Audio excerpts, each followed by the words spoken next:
no es cualquier momento. Conversamos en la red el tema de que no hay cómo, digamos, comenzar ninguna conversación sin comenzar por una pregunta clásica de la teoría social, de quiénes somos nosotros en este momento de la historia. Y estamos atravesando, digamos, una experiencia, digamos, global, como es la pandemia, que nos ha situado frente a un contexto inédito, digamos, en términos de la escala y las consecuencias, pero también que está produciendo interpelaciones radicales en relación a las sociedades en las que vivimos. Y entonces, digamos, la pandemia se ha convertido, digamos, en un gran analizador porque nos permite ver, digamos, la densidad de las imbricaciones, de las relaciones que hacen posible o no la continuidad de la vida humana. No es cualquier pregunta, no es cualquier condición a la cual nos enfrentamos hoy. Pero esta condición a la cual, digamos, la población a nivel global se está enfrentando es una condición que enfrentan desde hace décadas y siglos muchísimos grupos alrededor del mundo. Lo que hace ahora la diferencia, que esta experiencia está afectando a la población en su totalidad.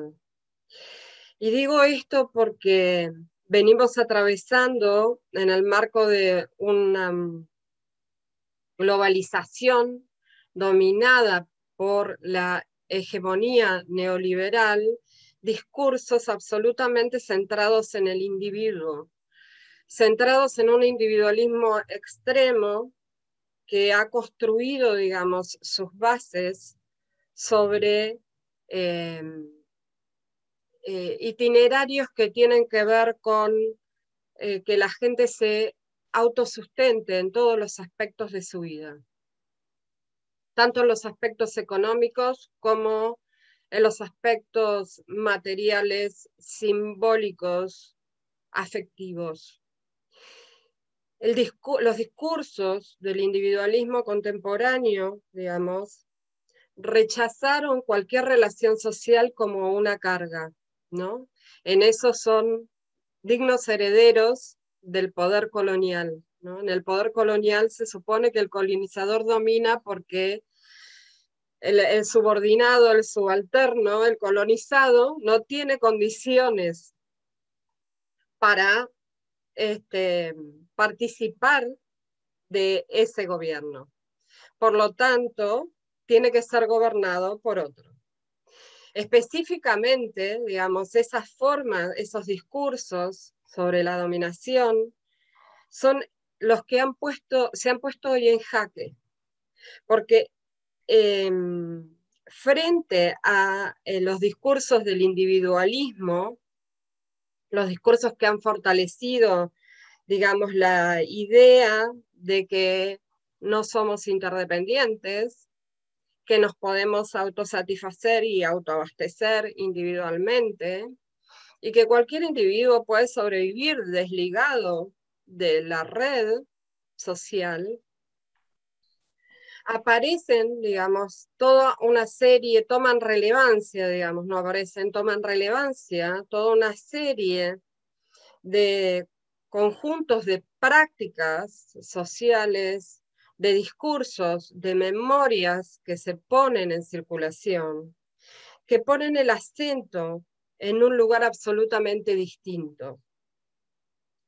Y en este sentido, digamos, aparecen dos cuestiones que están ligadas a un tema central de esta pandemia, que es la cuestión de los cuidados.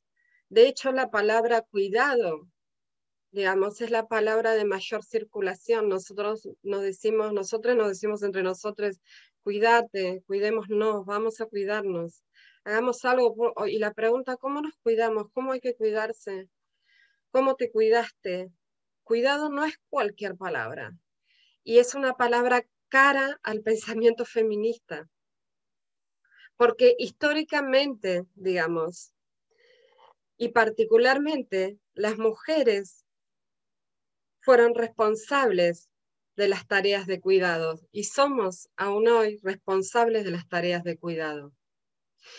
Entonces el cuidado, digamos, se tornó el concepto insignia para poder pensar, digamos, la continuidad de la vida y atravesar esta tormenta sobre la que estamos navegando, como es la pandemia. Pero la palabra cuidado, y debo decirlo acá también, ha sido inherente al trabajo docente, y esto lo tengo que decir, porque es un trabajo en que aún hoy todavía la composición de la fuerza de trabajo está mayoritariamente a cargo de las mujeres. Entonces hay una relación de imbricación fuerte entre el cuidado y el trabajo docente. Y yo creo todavía que es necesario desandar esa relación mucho más profundamente de lo que lo hemos hecho hasta ahora. Y específicamente porque precisamente como los cuidados estaban situados en el ámbito del trabajo doméstico de las mujeres o de las profesiones, de lo que se consideraba, entre comillas, lo voy a decir, inherentemente algo que comportaba las capacidades de lo femenino, efectivamente, digamos, los términos de cuidado en los espacios públicos como las instituciones escolares quedaron ocultos, quedaron en las sombras. Entonces, los términos del cuidado en las prácticas pedagógicas eran una cuestión secundaria, digamos, quedaban como una cuestión periférica a la relación pedagógica. Pero sin embargo, en vistas a lo que nosotros hoy podemos ver, digamos, en vistas a los esquemas que tenemos, efectivamente, la relación pedagógica es posible también sobre la base de una imbricación de cuidados como una relación de reciprocidad social.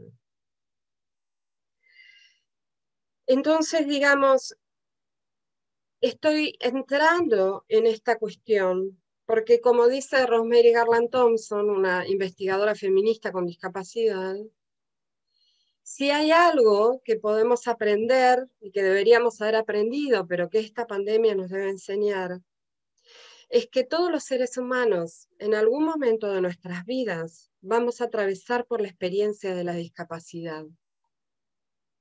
Más tarde o más temprano, de manera más permanente o más transitoria. Pero en que la experiencia de la discapacidad, en el sentido también, digamos, de la necesidad de contar con apoyos, digamos, continuos o no, la necesidad de contar con relaciones que hagan posible los dispositivos que son apoyos para las personas con discapacidad y de relaciones de cuidado para llevar adelante la vida, no se corresponden solamente para ciertos grupos. Lo que la pandemia vino a enseñar es que los seres humanos estamos en esa condición de vulnerabilidad como seres humanos. Y que puede ser, digamos, que en algunos aspectos dependamos más que en otros, pero que la vida humana solo se realiza en las relaciones de interdependencia y de reciprocidad, sin lo cual esto no sería posible. Y esto viene, digamos, a confrontar de manera fuerte los discursos neoliberales contemporáneos. Los discursos de que se tiene éxito individualmente, que se llega al éxito gracias al esfuerzo individual y que las sociedades tienen que gratificar a los exitosos y tiene que sacarse el lastre de los que dependen. Esto también, digamos, tiene que ver con que básicamente entre los siglos XVII y XVIII, el contrato social se fundó sobre la base de exclusiones. Y esas exclusiones, digamos, básicamente contemplaron a aquellos grupos a los cuales no se les consideraba las capacidades o la fuerza necesaria, o las condiciones, incluso biológicas, necesarias para participar en la toma de decisiones en la vida social, para participar activamente. Y entre esos grupos estuvieron las mujeres, las personas con discapacidad, las niñas, los niños, les niñas, les jóvenes. Efectivamente, si nosotros repasamos esto, vemos por qué son estos grupos los que han tomado centralidad y visibilidad pública a partir de finales de la segunda mitad del siglo XX.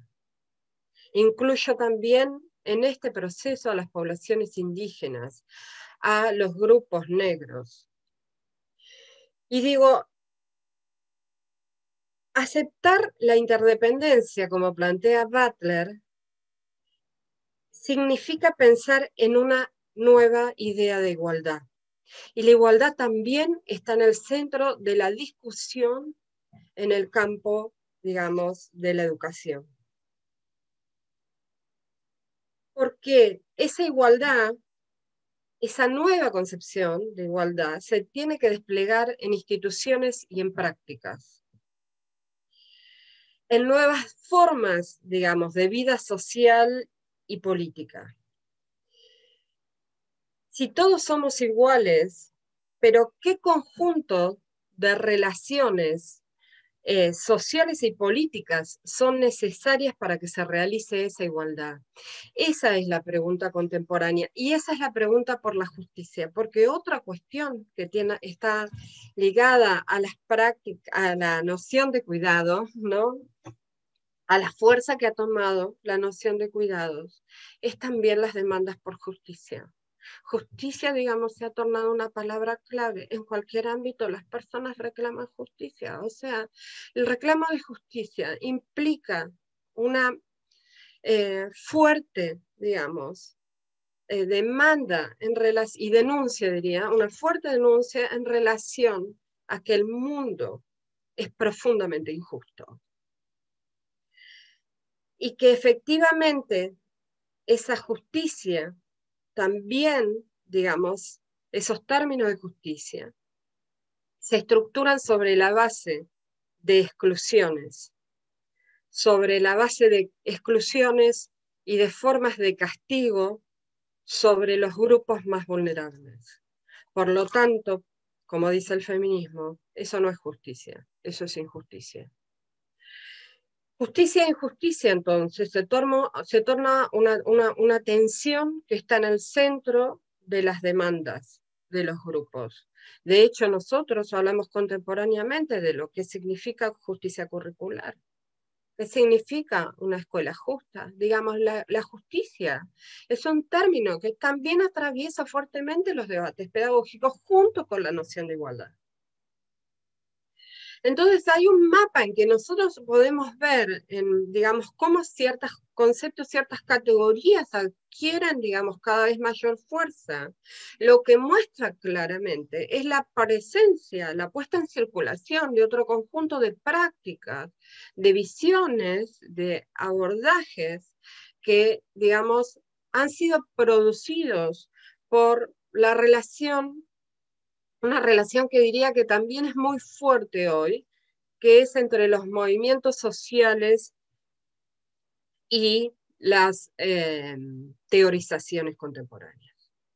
Es decir, hay una relación nueva, digamos, nueva en el sentido explícita, incluidas las confrontaciones y las contradicciones que esto implica, entre los movimientos sociales y la producción teórica.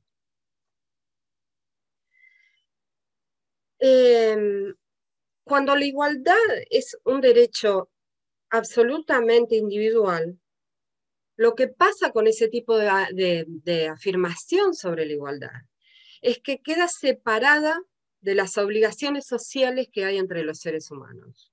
Cuando se piensa en la igualdad de los términos de reciprocidad, de que la igualdad solo puede ser pensada en la reciprocidad, las relaciones recíprocas, es que esto hace posible entonces pensar a cuáles son aquellas condiciones que garantizan la igualdad.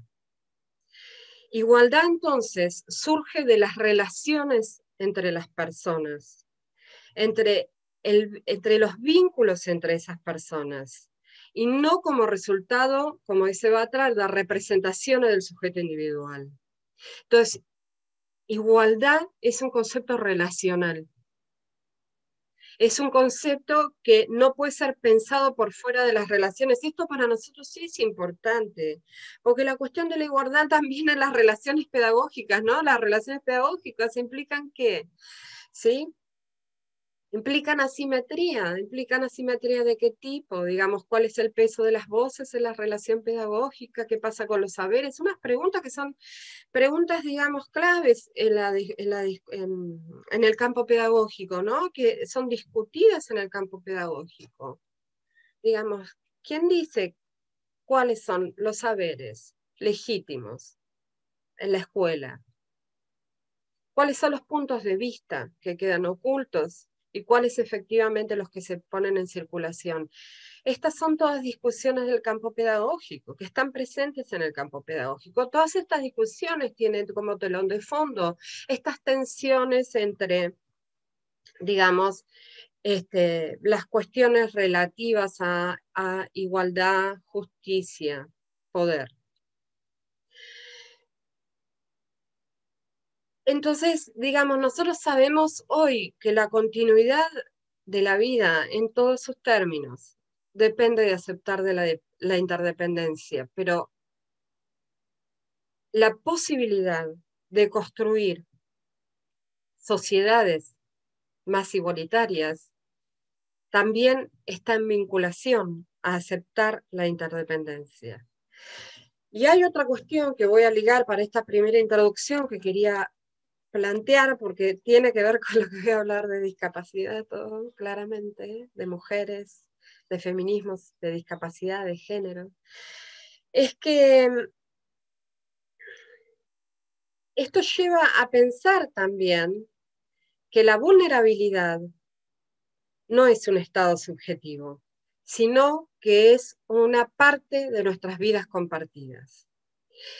Es muy común que nosotros hablemos de grupos vulnerables, porque claramente en las sociedades desiguales hay grupos más vulnerables que otros, porque específicamente con eso lo que estamos describiendo es que con la desigualdad, digamos, que existente en la vida social, claramente hay grupos que están en una condición mayor de vulnerabilidad. Pero, digamos, los sujetos humanos, digamos, como conjunto además, somos vulnerables. ¿Y con esto qué quiere decir Butler? Es decir, que para nuestra propia existencia y en relación a la continuidad de la vida, digamos, necesitamos de situaciones, personas, estructuras sociales, instituciones, prácticas, y en relación a los cuales estamos expuestos. Si eso no está, resulto vulnerable, desposeído, abandonado o expuesto a situaciones invivibles. Entonces, digamos, la vulnerabilidad y la igualdad están en vinculación. Los procesos de mayor desigualdad en la vida social llevan a condiciones de mayor vulnerabilidad para aquellos grupos que están en las condiciones más desfavorables, que están expuestos, lo voy a decir más claramente con términos que voy a tomar después del feminismo, y es otra categoría que voy a retomar con el feminismo, porque también es una categoría cara. Estamos en el centenario de natalicio de Paulo Freire, y yo debo retomar esa categoría por la forma en que esa categoría ha sido reactualizada por el pensamiento feminista, que es todas las formas de opresión, que están atravesadas por todas las formas de opresión. Entonces esa vulnerabilidad expresa, digamos, muestra claramente, lo voy a decir en términos de la teoría feminista, todas las caras de la opresión que están giradas sobre esos grupos. Pero digamos, la vulnerabilidad es una condición general, es una condición inherente a los seres humanos. Lo que hace que unos seres humanos sean menos vulnerables es que pueden garantizar sus condiciones para quedar menos expuestos a esa vulnerabilidad. Efectivamente, digamos, lo que quería plantear con esto es que durante un largo periodo de tiempo, y voy a vincularlo particularmente a la escuela moderna, la noción de discapacidad supuso, digamos, una condición de un sujeto que llevaba en su cuerpo una patología, pero que particularmente estaba expuesto a relaciones de dependencia con otros. Y esa dependencia lo colocaba, digamos, en un lugar de subordinación, en un lugar de incapacidad. ¿Por qué en la teoría, digamos, en el orden social y en la teoría de la justicia, el que depende es un incapaz?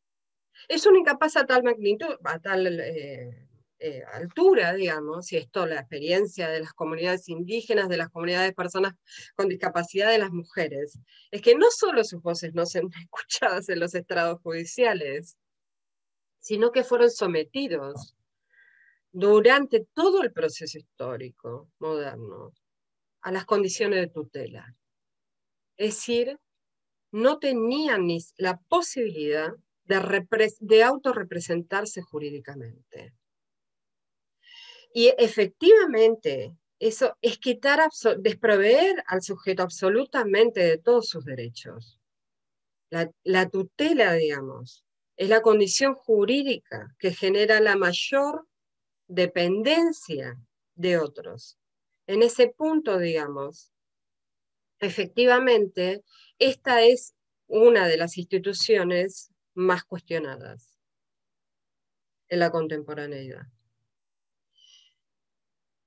Esta concepción alrededor de la discapacidad, digamos, contiene, y es por eso que empezamos a trabajar en esta relación, contiene puntos muy fuertes con las experiencias de las mujeres, de los grupos LGTBIQ y más, con la experiencia de las poblaciones indígenas, con la experiencia de las poblaciones migrantes, con la experiencia de los sectores populares. Digo, empiezan a producirse análisis que ponen, digamos, en juego la mirada para introducir vinculaciones en las relaciones, pero esas vinculaciones se empiezan a producir precisamente, y en esto parte tiene que ver el movimiento feminista, el movimiento de mujeres, en el campo de los movimientos sociales. Voy a empezar entonces a plantear algunas cosas que tienen que ver en este punto con algunas teorizaciones. No voy a llegar solamente a hacer un planteo y quisiera decir algunos elementos de esto, es muy extenso, pero digamos algunos elementos que me interesan, sobre todo para vincular con cuestiones que ya estaban en el campo pedagógico. Esto quiero decir, quiero ser clara en esto, porque si no, digamos, parece que no significa un forzamiento de la introducción de la teoría social o feminista contemporánea en el campo pedagógico. Lo que quiero sí hacer es una genealogía en el punto de mostrar también que ciertas teorizaciones que ya venían del campo pedagógico latinoamericano, particularmente herederos, digamos, de las pedagogías de la liberación, de las pedagogías interculturales, decoloniales, descolonizadoras, etcétera, etcétera, ya gestaron, digamos, en el campo pedagógico una serie de perspectivas que establecen vínculos fuertes con las teorizaciones y con las iniciativas sociales, tanto de los movimientos de discapacidad como con los movimientos feministas. Esto es lo que quiero mostrar. Para cerrar todo esto, porque, bueno, paréntesis, les voy a recomendar, pero precisamente para mostrar esto en el proceso histórico también. En primer lugar, decir que todos estos estudios, en el caso de América Latina, recién están los estudios feministas de discapacidad, los estudios de discapacidad feminista, están recién iniciándose en América Latina como tales, porque eso también significa desarrollos que muestren las especificidades, digamos, sociohistóricas, teóricas, políticas y sociales de estos estudios. Y estos recién ahora están en desarrollo. Entonces, esto lo quiero decir porque es parte, y parte de por qué también escribimos estos temas en los posgrados, ¿no? Como parte todavía de cosas sobre las que nos faltan producir indagaciones propias en el contexto latinoamericano. Entonces, esto que voy a decir en este encuentro son lo que yo llamaría notas provisorias, intentando construir algunos puentes con el campo pedagógico latinoamericano. Y eso es lo que quiero un poco entablar sobre eso, sobre algo que no está, que está haciendo. Por lo tanto, tiene todas las debilidades, toda esa condición provisoria, esa condición todavía hipotética en elaboración, en tránsito de esta producción. Hay muchísimos avances, en parte esto tiene que ver con algo que voy a mencionar ahora, pero voy a empezar a ver si puedo mostrar en pantalla. Mientras estás viendo si podés compartir, Mae, quiero quiero reiterar para tu tranquilidad y la de la otra colega que está también ya y a la que damos la bienvenida ahora en el aula, ¿sí? Que es María del Carmen Lorenzati, de la Universidad de Córdoba. Recordar, porque sé desde dónde lo estás constantemente diciendo, esta clase es una clase muy introductoria, absolutamente propedéutica, entonces es corta inclusive en términos de tiempo y anuncia lo que será tu seminario. Quédate tranquilo. Respecto Sí. de el cuidado, la prudencia, el rigor y la permanente alusión que haces a, bueno, esto puedo llegar hasta acá, esto es provisorio, o en términos del contexto en el que estás dando la clase, o en términos de que son producciones que recién están despuntando, y al mismo tiempo le digo a les presentes que tomen también nota de este tipo de advertencias que no solo está haciendo MAE, sino que vienen haciendo los otros colegas respecto de una característica inherente al trabajo de investigación. El rigor, el cuidado, la prudencia, la provisoriedad en muchos casos. Eso, disculpa MAE. No, Interrupción. No sé, ¿se está viendo el...? Ah, genial. Entonces puedo empezar. Em,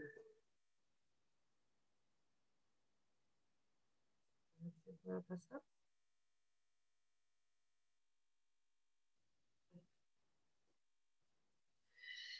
Em, Comencé a trabajar estas cuestiones así brevemente, de la cuestión de la igualdad, de la interdependencia, de la vulnerabilidad, porque son, digamos, temas que forman parte de, del instrumento, de un instrumento legal que tiene que ver con un proceso que se va a producir en la actuación a nivel internacional de los que nosotros llamamos movimientos, grupos y organizaciones de discapacidad. Movimientos, grupos y organizaciones que van a adquirir mayor visibilidad y una fuerte organización alrededor del mundo, particularmente durante la segunda mitad del siglo XX. Y esto va a dar lugar en el año 2006 a lo que llamamos la aprobación de lo que llamamos el primer Tratado de Derechos Humanos del siglo XXI, que es la Convención de Derechos de Personas con Discapacidad.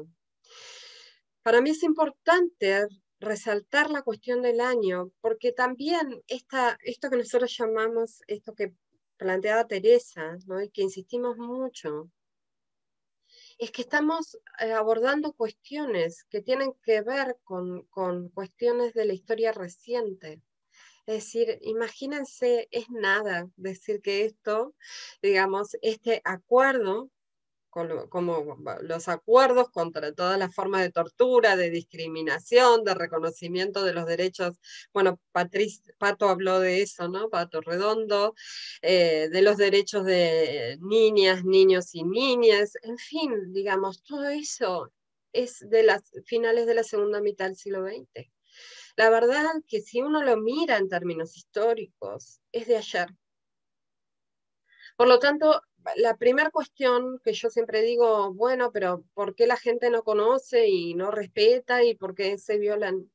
Porque es algo que ni siquiera, digamos, forma parte de los discursos cotidianos y de algo de conocimiento cotidiano de las poblaciones.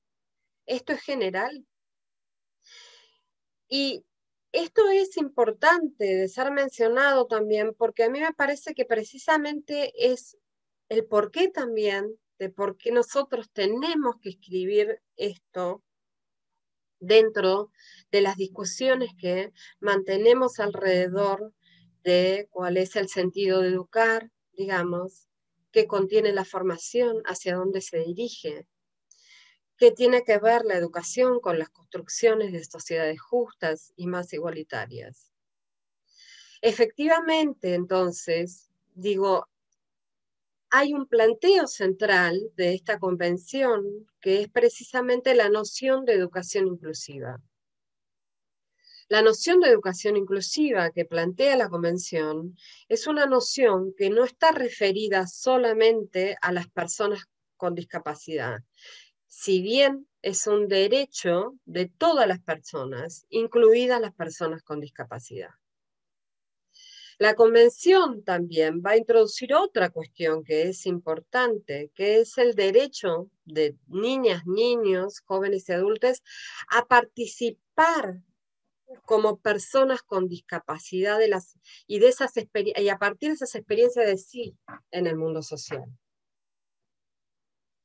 Y esto, digamos, va introduciendo otra concepción de discapacidad que va a establecer las rupturas con las formas de comprensión de la discapacidad hegemónica que, digamos, mantuvieron vigencia y todavía la mantienen, voy a mostrar después por qué, hasta la sanción de la convención en el 2006.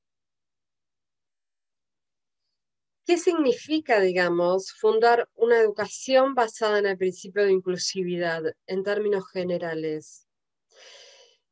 es precisamente la desaparición de todas las formas de discriminación y exclusión, junto con entender cuáles son los aspectos que deben ser cambiados para alcanzar esa inclusión.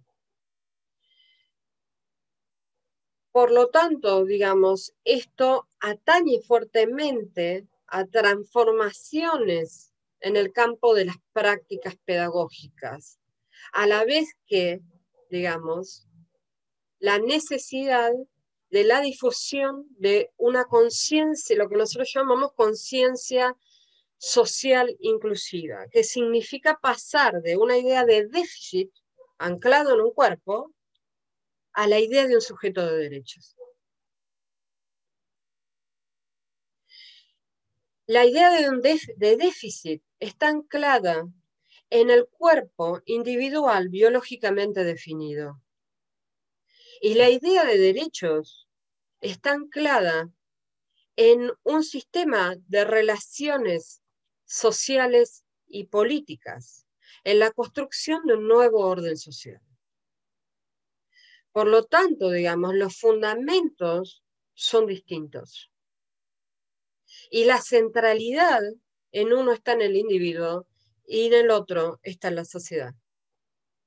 Por lo tanto, lo que digo es muy difícil, porque imagínense que toda una pedagogía, todo un campo pedagógico se basó en una idea de normalidad y de normalización.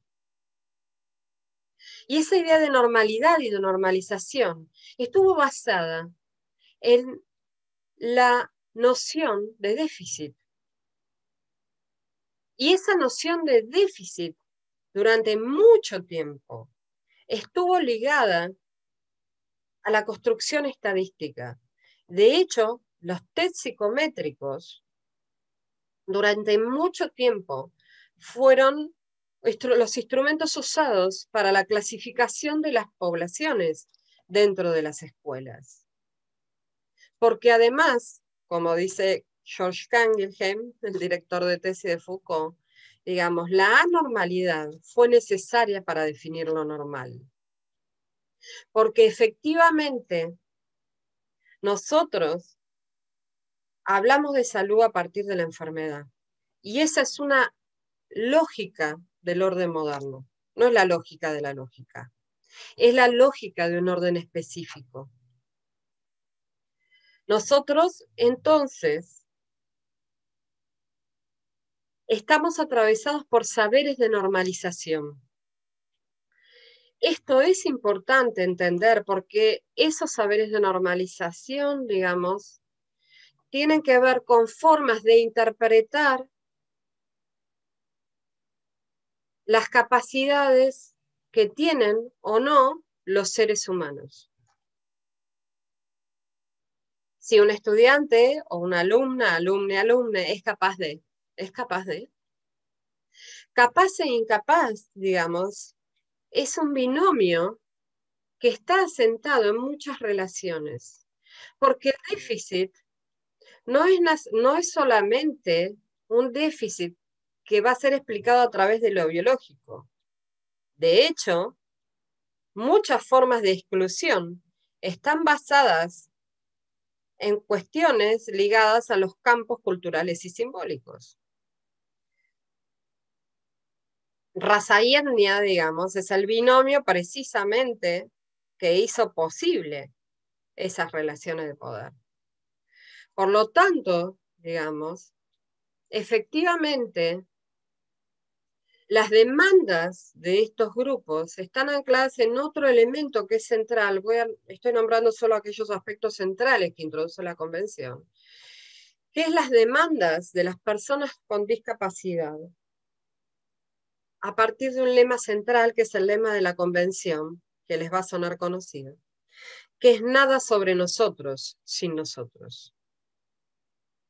Es decir, durante mucho tiempo, las personas con discapacidad han demandado que otros han hablado por ellos. Y reclaman hoy, y la Convención permite, el derecho a hablar por sí mismos acerca de sus propias vidas, de poder elegir y tomar decisiones sobre sus vidas. Y efectivamente, digamos, esto tiene que ver también con las demandas acerca de las condiciones de escolarización. Voy a decir esto porque hay muchas formas de la exclusión en la vida social. Y hay muchas formas de esa exclusión que se producen incluso aún cuando se plantea que se garantizan derechos. Buena parte de los grupos de jóvenes con discapacidad con los que he trabajado y activistas de discapacidad me plantean que ellos viven como en un mundo simultáneo, ¿no? Básicamente, buena parte de sus vidas hasta conseguir que sus derechos fueran garantizados, transitó en transportes que los iban a buscar a sus casas, que iban a buscar a otras personas con discapacidad, que los llevaban a escuelas especiales y que los llevaban de nuevo a sus casas. Y toda la vida, digamos, transitaba entre la institución familia y la institución escuela.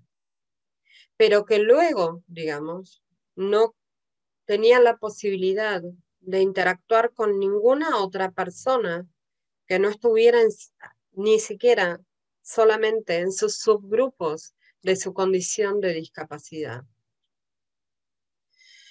Y esto básicamente era para ellos, digamos, como ver la vida desde afuera, en el sentido de no poder participar, digamos, en ninguna otra actividad que no estuviera ligada específicamente a esos dos espacios, al espacio familiar o al espacio de la escuela especial.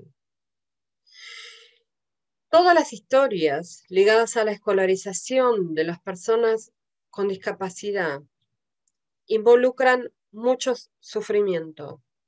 Y los trabajos de campo que hemos realizado también muestran que no solo involucran sufrimiento, sino también que las interpretaciones de otros sobre los cuerpos con discapacidad han llevado a las personas con discapacidad a ser abandonadas y hasta la muerte. Por lo tanto, digamos, las discusiones que mantenemos son inherentes a lo que significa la escolarización como parte de la experiencia humana para la continuidad de la vida. Es decir, como parte de una experiencia humana que es vital, que no es que puede estar o no estar, que es vital para la vida social, que es vital para la constitución, digamos, de una subjetividad, que es vital para posiciones de sujeto que se puedan reconocer en dignidad y derecho. Específicamente el movimiento de discapacidad, entonces, va a plantear el acceso y la permanencia a la escuela común, digamos, como parte central de aquello que llama educación inclusiva. Y en este sentido, digamos, la ESI también está teniendo un papel preponderante en relación a las personas con discapacidad. Porque las personas con discapacidad, así como mujeres, niñas, jóvenes, también han sido efecto del adultocentrismo, en el sentido de que sus vidas han sido continuamente infantilizadas. Las personas con discapacidad fueron fijadas como infantiles, de tal forma que esto también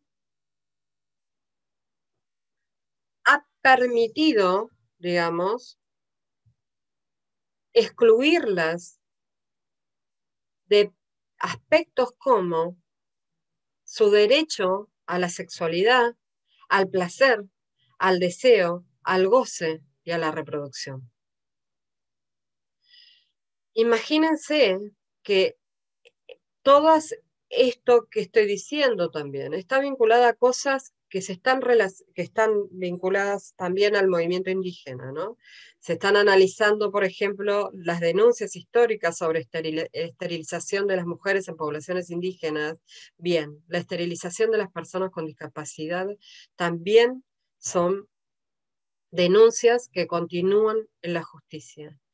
Incluso fallos judiciales que hasta recientemente justificaban los abusos sexuales a mujeres con discapacidad por su condición de estar más cercanas a primates que a seres humanos. Y esto está escrito en fallos judiciales en este país. Por lo tanto, lo que quiero decir es, efectivamente hay una vulneración que fue posible porque todos unos saberes de normalización, digamos, estuvieron en la base de los discursos y de las prácticas escolares que escondían caracterizaciones patologizantes y opresivas. Y esto lo quiero decir porque contemporáneamente hay reactualizaciones de estas caracterizaciones. Y digo esto porque la palabra trastorno se ha tornado en una palabra casi central en el discurso pedagógico. Es decir, tenemos una pedagogía trastornada, claramente lo digo. Cuando la palabra trastorno toma centralidad para definir las palabras de la pedagogía, digamos, empiezan a dirigir los discursos pedagógicos, estamos en un verdadero problema. Porque cada vez más, digamos, los niños, niñas y niñas en las escuelas son clasificados con trastornos. Imagínense, trastorno es un genérico que dice de todo. Trastorno físico, trastorno mental, trastorno emotivo, trastorno del desarrollo, trastorno conductual. Trastorno porque se mueve mucho y es trastornado porque se mueve poco. Digo, la palabra trastorno hoy es un problema. Las formas en que esos trastornos son traducidos al lenguaje psiquiátrico en las clasificaciones escolares, en las escuelas, es algo sobre lo cual tenemos que estar atentos y vigilantes. Las formas en que el discurso médico, psiquiátrico, permea, digamos, cada vez más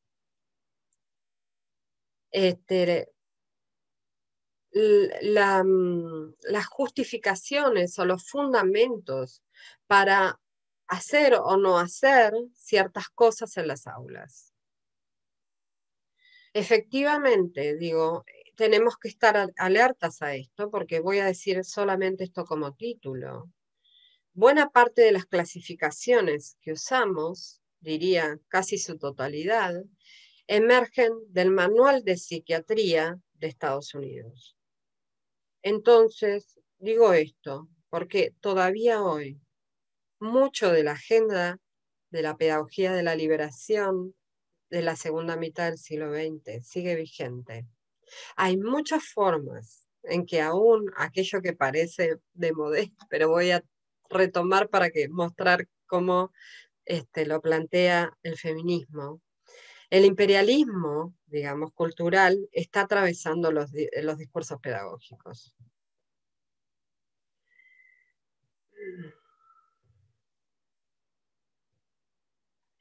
Hay narrativas culturales hegemónicas que todavía circulan alrededor de la discapacidad, pero que también están vinculadas a los sistemas de género y sexo heteronormativos, y que son narrativas culturales que son perjudiciales, opresivas y desempoderantes. Carla Thompson identifica 5 narrativas sobre la discapacidad que me parece que es interesante ver. La primera es precisamente la que va a discutir la convención. La convención va a introducir para pensar, digamos, el movimiento social de las personas con discapacidad. Van a decir que todas las formas de opresión a las cuales las personas con discapacidad son sometidas devienen de la dominación de un modelo a través de las cuales se las ha gobernado. que es el modelo médico rehabilitatorio. Es decir, las personas con discapacidad, digamos, están sometidas a la narrativa biomédica, que está basada en la clasificación de los impedimentos y de las prácticas necesarias, digamos, para tratar de atenuar o restablecer de alguna forma las intervenciones necesarias para restablecer de alguna forma la normalidad o algunos aspectos de la normalidad en términos médicos. Entonces, digamos, la identidad de la discapacidad, la narrativa biomédica, se va a definir a través del régimen epistémico de la anomalía médica. Este régimen todavía persiste. Esto lo tengo que decir.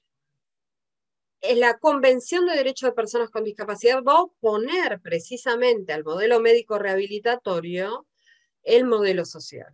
Es decir, va a decir, efectivamente, digamos, el modelo médico rehabilitatorio basado en la narrativa biomédica ha puesto el problema en los cuerpos individuales de las personas con discapacidad, pero no, dice el modelo social, en lo que en realidad es que es necesario deconstruir y reconstruir las relaciones sociales, porque es en la sociedad la que coloca los obstáculos y los impedimentos que imposibilitan la participación de las personas con discapacidad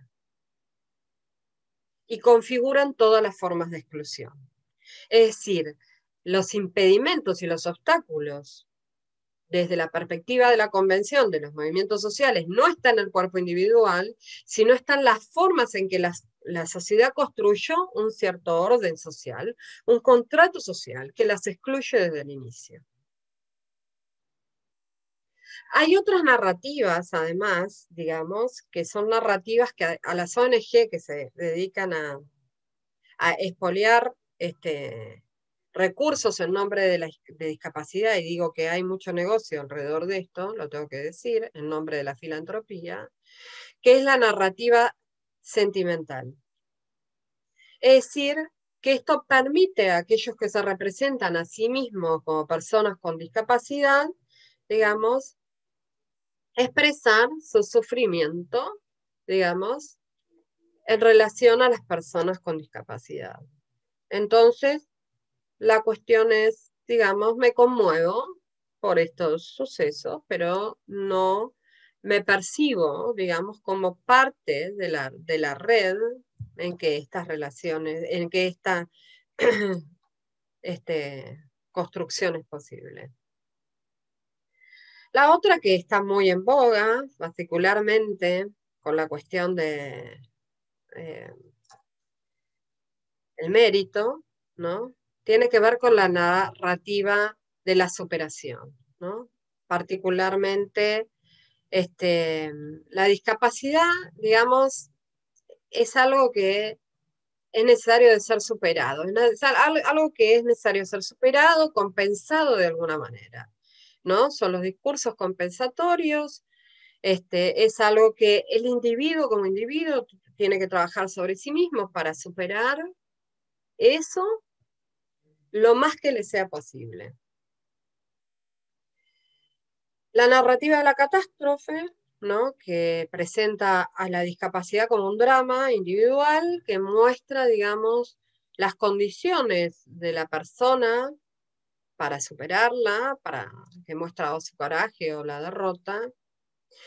Y la narrativa de la abyección, que diría, mi gusto, la que es más perversa de todas, que es la discapacidad como algo que tenemos que evitar a toda costa, ¿no? Es el estigma del cual debemos escapar. Es el estigma del cual nos tenemos que distanciar de cualquier manera. Son los cuerpos abyectos, las vidas que no merecen ser vividas, las vidas inútiles, no reconocidas. Esta es precisamente, digamos, la narrativa de la abyección. Y eso también es una oposición que se construye en oposición a aquellos cuerpos perfectos, ¿no? Los cuerpos que muestran toda su potencia, que expresan toda su productividad, que no exhiben sus fallas, porque saturan en el sentido que no la tienen, saturan cualquier posibilidad de falla en sus cuerpos. Y que efectivamente, digamos, está vinculada también a otro aspecto que me interesa por lo menos mencionar a la pasada y que no es menor, y también sobre lo que en el campo pedagógico sí hay mucho trabajo hoy, que tiene que ver con el tratamiento escolar del cuerpo, ¿no? Es decir, todas las técnicas de normalización que se ponen en juego en el espacio escolar. Como dice Carolina Ferrante, ¿no? El cuerpo de la discapacidad como objeto de tratamiento. El cuerpo de la discapacidad como un cuerpo al que todo el tiempo hay que exigirle, digamos, que se adapte a estas condiciones que son dadas, porque esta es la realidad y hay que adaptarse a esta realidad. No es la sociedad la que tiene que cambiar, es el cuerpo el que se tiene que superar para adaptarse a esta realidad social. Esa es la vida, te tenés que adaptar a ella de la forma que sea, tenés que hacer todos los esfuerzos para que esto se realice.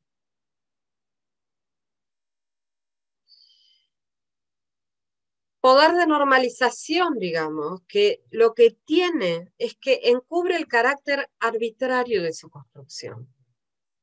Y esto es lo importante.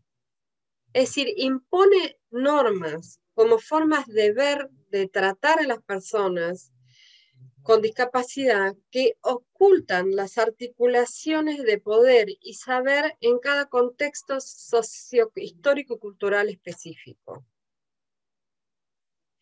Y además, digamos, porque hay otro elemento que me parece también central nombrar, que tiene que ver claramente con que la idea de un cuerpo normal, y esto lo digo por la dominación neoliberal, no garantiza una vida libre de todas las características que creemos que están asociadas con el sufrimiento.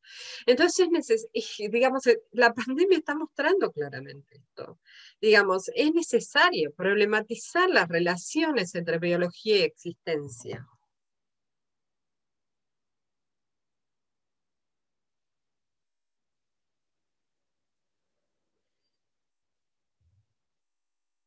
El sufrimiento social, digamos, no puede estar ligado solo circunscripto al cuerpo individual biológicamente definido, porque eso claramente no da cuenta de los acontecimientos de la vida social. Y esto es un punto que me parece sobre el cual nosotros todavía tenemos que avanzar un poco más. Quiero decir una cosa porque para saber cuánto tiempo tengo más, para saber hasta dónde voy, quería hacer una sugerencia para el cierre. Sí, a ver, son 10:12, Mae. Yo te diría que ¿Tengo cierres. 5 minutos? Sí, tenés 10 minutos. Ah, bueno, Ahí, listo. hasta ahí, porque después capaz que hacemos un pequeño respiro y ingresa Sí, porque María del Carmen. antes de irme, quisiera recomendar algo para ver. eh, por eso es que estoy Por preguntando. favor, sí, sí, sí, adelante. Voy con 5 minutos y... Digo, puedes tener 10. No, sí, no hay problema. No, 5 minutos que voy a ir hasta acá. Por no entrar, porque si no entro ya en teoría feminista y eso es bastante extenso, pero quiero mencionar algo más. Esto que estoy hablando tiene como soporte de fondo, claro, teoría feminista. Todas son estudiosas feministas con discapacidad y estudiosas feministas en general.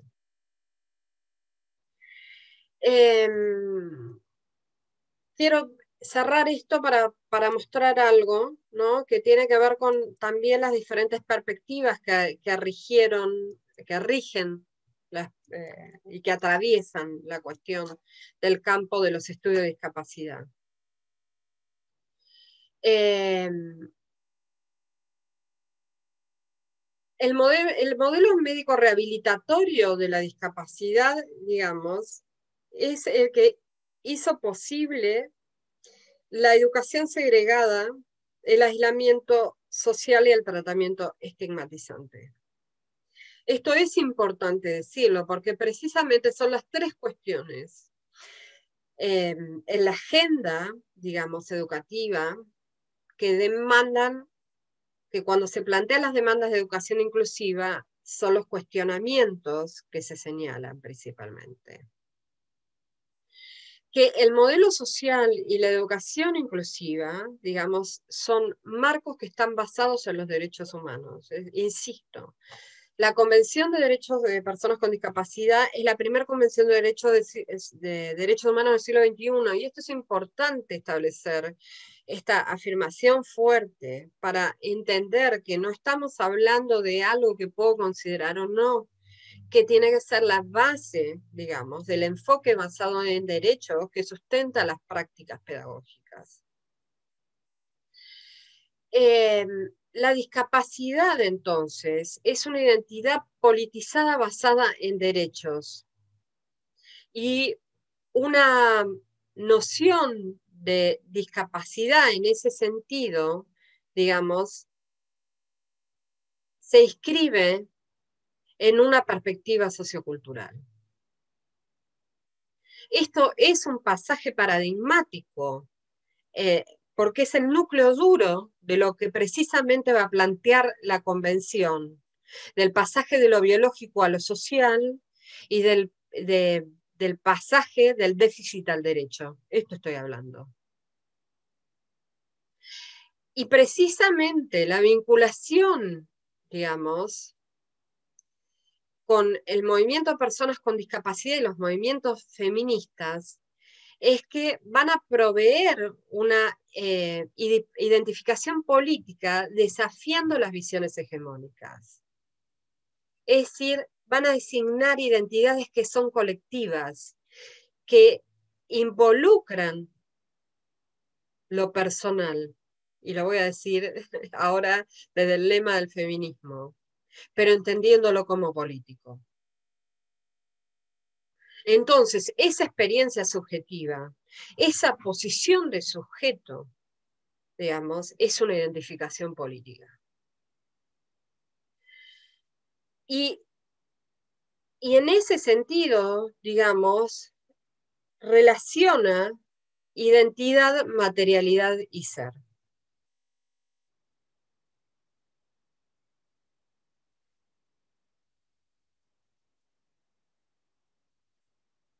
Y para cerrar, para marcar acá, antes de recomendar lo que voy, el audiovisual para quienes estén interesados, que quería decir es que en general, digamos, el liberalismo, digamos, coloca la cuestión de la discapacidad, digamos, como algo que no solo está en el cuerpo individual, sino que se resuelve con actitudes políticamente correctas.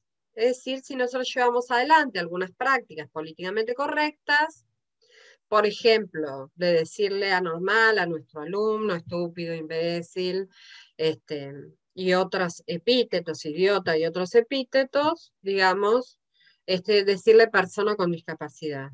Pero claramente que las personas con discapacidad quieren que en las prácticas cotidianas sea esa designación la que sea puesta en juego, porque es la que ha discutido el movimiento de personas con discapacidad como nominación prevalente. Sin embargo, eso no resuelve las relaciones sociales, digamos. Atenúa porque, digamos, toma un discurso consensuado políticamente correcto. Pero eso no cambia las relaciones per se. Cambiar el título no cambia el orden social.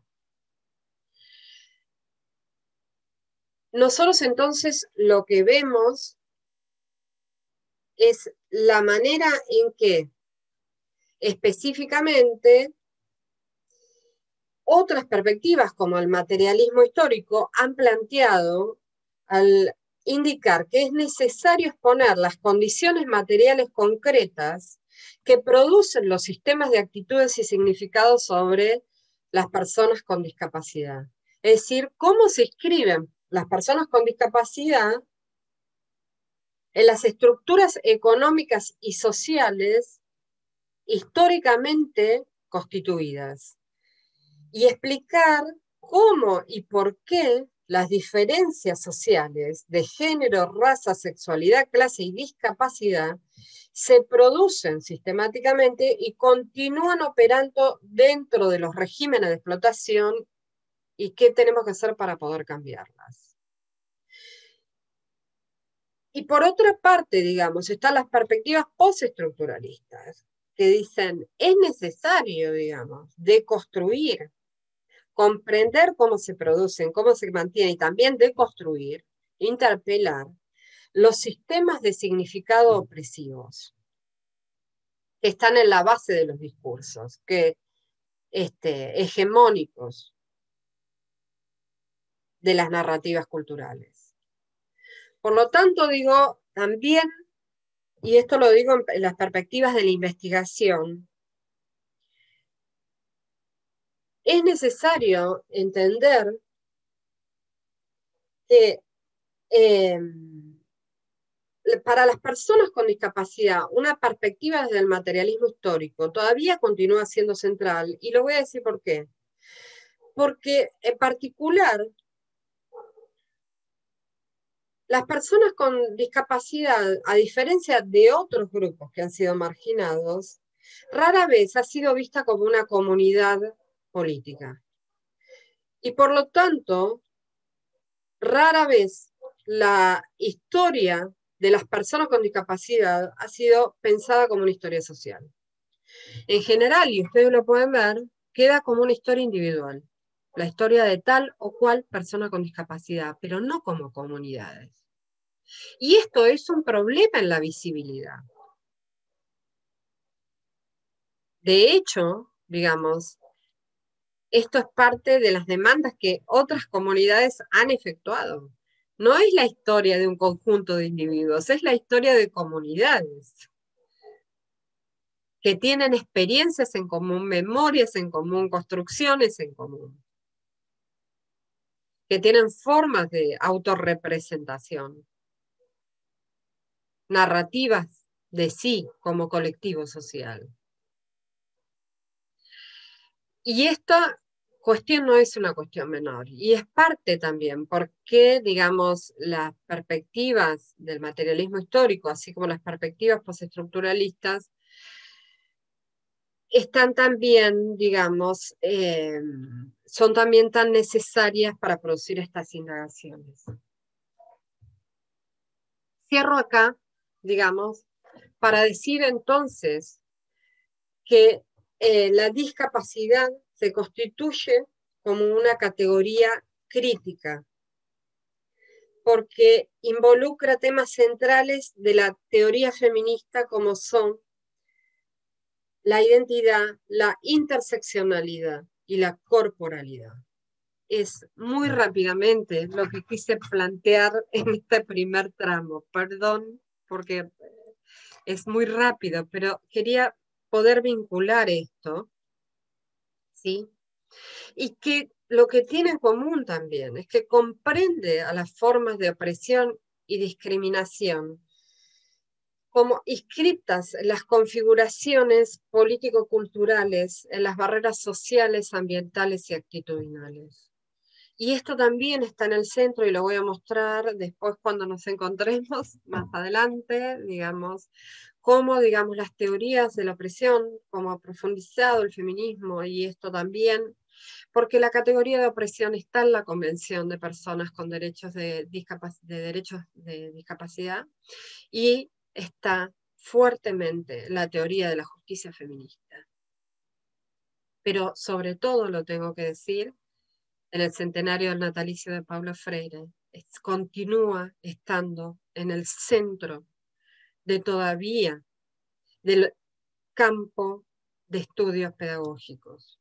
Y no nos tenemos que olvidar que aún es una deuda pendiente para América Latina avanzar, digamos, teniendo con esa categoría como un pivote, un eje, una matriz, para retomar como dice Rosario, necesaria para poder pensar los procesos que atravesamos en el presente. Voy a cerrar al final de esto.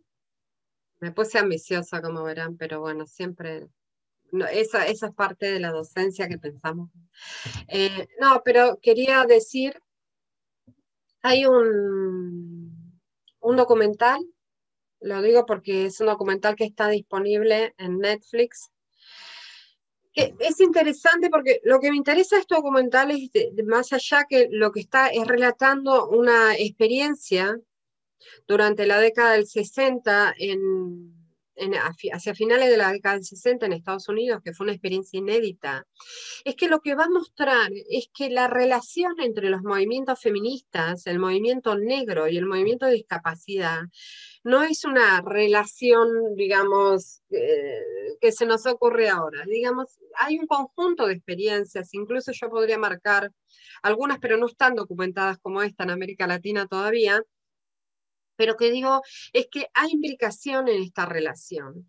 Y eso se muestra claramente en este documental que precisamente va a poner la experiencia de un campo, de un campamento, digamos, que se va a hacer en el marco, imagínense, de, de los grandes recitales de rock, del hipismo, del movimiento feminista, de las demandas por el amor libre, y en fin, una serie de procesos de transformación y de participación juvenil, y esta experiencia del campamento de verano es interesante porque allí se van a articular todos estos movimientos para generar una instancia eh, en que van a ser las propias personas con discapacidad, no solamente los sujetos de ese campamento, sino quienes precisamente van a definir junto con este movimiento de qué tipo de experiencia se va a tratar, lo que se va a llevar adelante durante ese periodo. Esto es precisamente para oponer a las formas de tortura que durante ese periodo también se estaban llevando adelante en Estados Unidos sobre las personas, sobre los cuerpos de las personas con discapacidad, denuncia que había sido hecha por la prensa a través de la introducción de cámaras ocultas, para mostrar las formas de tortura a las que estaban sometiendo, a las que estaban siendo sometidas las personas con discapacidad en las instituciones públicas en Estados Unidos, ¿no? Entonces opone, digamos, dos construcciones de mundo y de relaciones sociales absolutamente distintas. Eso es lo más interesante de la recuperación de esta experiencia del documental que posiblemente, digamos, gane el premio mayor. Ha recibido muchos premios, pero gana el premio mayor este año. Pero está disponible como, el título es como Campamento Extraordinario. Bueno, disculpas por la velocidad, perdón. Gracias por compartir este momento, perdón si me extendí, pero estaba interesada en que para quienes estuvieran interesados pudieran ver también esto.